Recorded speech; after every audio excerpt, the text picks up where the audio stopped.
बाबांच्या पालखीची मिरवणूक निघेल। आज गुरुवार होने के कारण रात 9:15 बजे बाबा के पालखी की शोभा यात्रा निकलेगी। आता शिर्डी माझे पंढरपूर ही आरती होईल। आरती नंतर दर्शनास प्रारंभ होईल। अब शिर्डी माझे पंढरपुर यह आरती होगी। आरती के बाद दर्शन कतार शुरू होगी। श्री सच्चिदानंद सद्गुरु साईनाथ महाराज की जय। ओम श्री महागणाधिपति श्री मातृ महादेव महालक्ष्मी श्री महाविष्णु ब्रह्म विष्णु दत्तात्रेय नमः। बृहस्पते अतियदर्जो अरेहाद्यु मद्विभाति क्रतु मज्जने खु जद्दीदयच्छवसरेत प्रजात तस्मा सूत्रवीडन्धे हि चित्रम् बालार्कप्रभमिन्द्रनीलजटिलं भस्माङ्गरागोज्ज्वलम् शान्तं नादविलीनचित्तपवनं शार्दूलचर्माम्बरम् ब्रह्मज्ञैः सनकादिभिः परिवृतं सिद्धैः समाराधितं दत्तात्रेयमुपास्महे हृदिमुदां ध्येयं सदा योगिभिः। गुरुर्ब्रह्मा गुरुर्विष्णु गुरुर्देवो महेश्वरः गुरुसाक्षात् परब्रह्म तस्मै श्री गुरवे नमः। सद्गुरु साईनाथ देवताभ्यो नमः।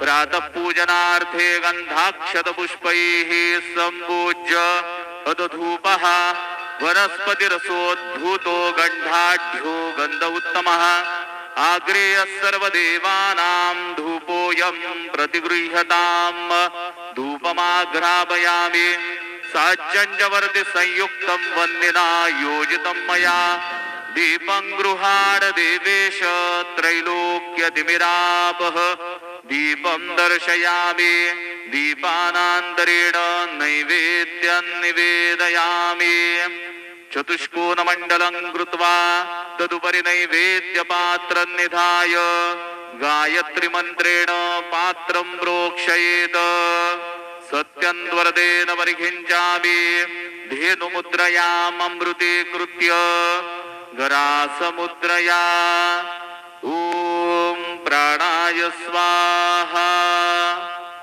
ॐ अपानाय स्वाहा ॐ व्यानाय स्वाहा ॐ उदानाय स्वाहा ॐ समानाय स्वाहा ॐ ब्रह्मणे नमः।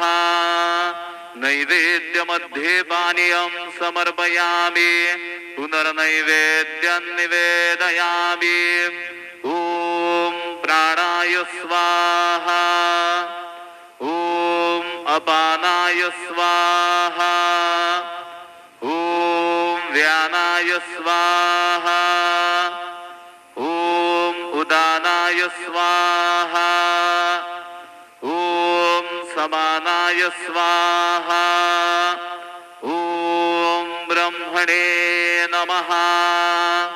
नैवेद्यं समर्पयामि हस्तप्रक्षालनं समर्पयामि मुखप्रक्षालनं समर्पयामि करोद्वर्तनार्थे चन्दनं समर्पयामि तथा च मङ्गलारार्तिकदीपं दर्शयामि। शिर्डी माझे पंढरपूर साई बाबार मावर बाबार मावर साई बाबार मावर शुद्ध भक्ती चंद्रभागा भाव पुंडलिक जागा पुंडलिक जागा भाव पुंडलिक जागा याहो याहो अवघे जन करू बाबांचे वंदन साईंचे वंदन करू बाबांचे वंदन गडू म्हणे बाबा साई धाव पाव माझे आई पा माझे आये, धाव पाव माझे आये। श्री सच्चिदानंद सद्गुरु साईनाथ महाराज की जय।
ओम श्री महागणाधिपतये नमः। ओम श्रीमात्रे नमः। देवाय नमः। लक्ष्मी श्री महाविष्णु ब्रह्म विष्णु महेश्वर स्वरूप श्री दत्तात्रेयाय नमः। श्री दत्त शरण मम। श्री पांडुरंगाय नमः। श्री पांडुरंगाय शरण मम। ओम नमो नारायणाय नमो भगवते वासुदेवाय नमः।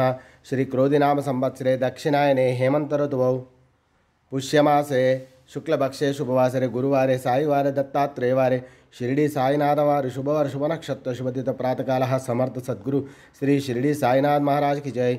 ओम श्री गुरुर्ब्रह्मा गुरुर्विष्णु गुरुर्देवो महेश्वरः गुरुर्साक्षात् परब्रह्म तस्मै श्री गुरवे नमः। ओम श्री गुरुर्ब्रह्मा गुरुर्विष्णु गुरुर्देवो महेश्वरः गुरुर्साक्षात् परब्रह्म तस्मै श्री साईनाथ गुरवे नमः। गुरुवे सर्वलोकानां विषजे भविरोगिणां निधये सर्वविद्यानां श्री मेधदक्षिणामूर्तये नमो नमः। ओम सच्चिदानंद सद्गुरु साई बाबा की जय। जनवरी 2, 2025 गुरुवार। साई महाराज की जय।